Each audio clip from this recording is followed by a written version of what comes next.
What if the most powerful camera you'll ever own fits inside your jacket pocket? Because DJI just made that argument very real.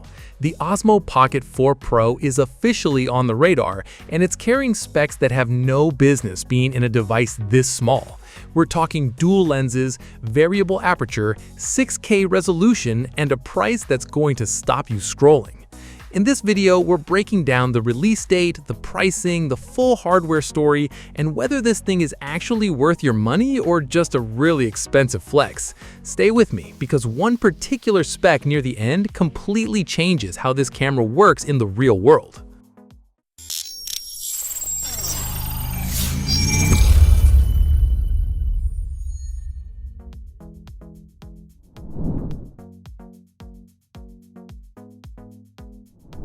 The timeline is tighter than most people realize. Current intel points to a June 2026 launch, and the urgency behind that window isn't accidental. Insta360 is pushing out the Luna Ultra, a dual-camera pocket competitor that's been pulling serious attention online. And DJI is not the type of company to let a competitor steal the narrative. Expect a reveal that's loud, polished, and very deliberate on timing. At around $730 USD, the Pocket 4 Pro sits in a different conversation from the standard Pocket 4's $409 entry point. That gap is real, and it demands justification. But here's the thing most people aren't talking about. US buyers may not even get the chance to purchase one officially. DJI landed on the FCC's covered list back in December 2025, which means no new DJI product can clear US certification going forward.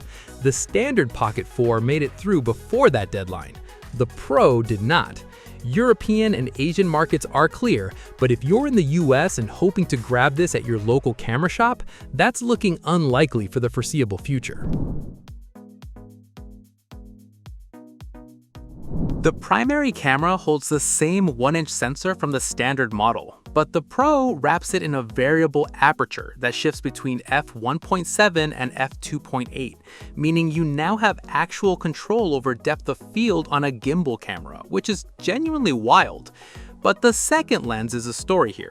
A 1/1.3-inch telephoto sensor with a 70mm equivalent focal length delivers real 3x optical zoom, not a digital crop, now software magic, actual glass doing actual work. Combine that with 6K at 60 FPS, 4K at 240 FPS for slow motion, 17 stops of dynamic range, and D-Log2 color science, and you're holding something that color graders will respect. Throw in 128 gigabytes of built-in storage, pushing at 800 megabytes per second, and you're not losing a single frame mid-shoot. The standard Pocket 4 isn't made irrelevant by this, and that's worth saying clearly.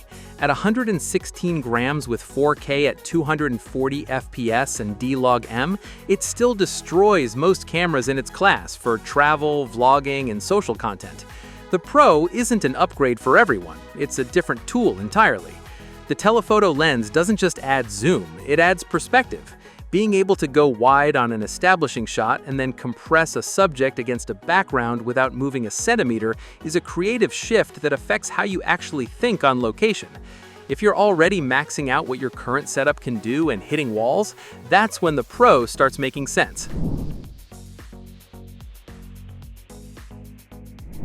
Reactions online are split in a way DJI probably didn't plan for. One camp is fully locked in, treating the dual lens system as the evolution the Pocket line has been building toward for years.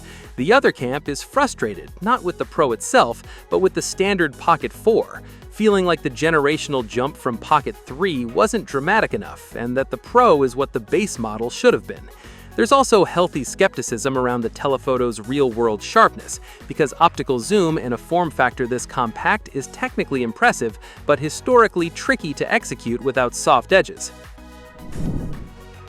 The Pocket 4 Pro is the most ambitious thing DJI has tried to shrink down, and it shows. The real question isn't whether it's impressive, it clearly is. The question is whether dual lenses and variable aperture actually match how you create.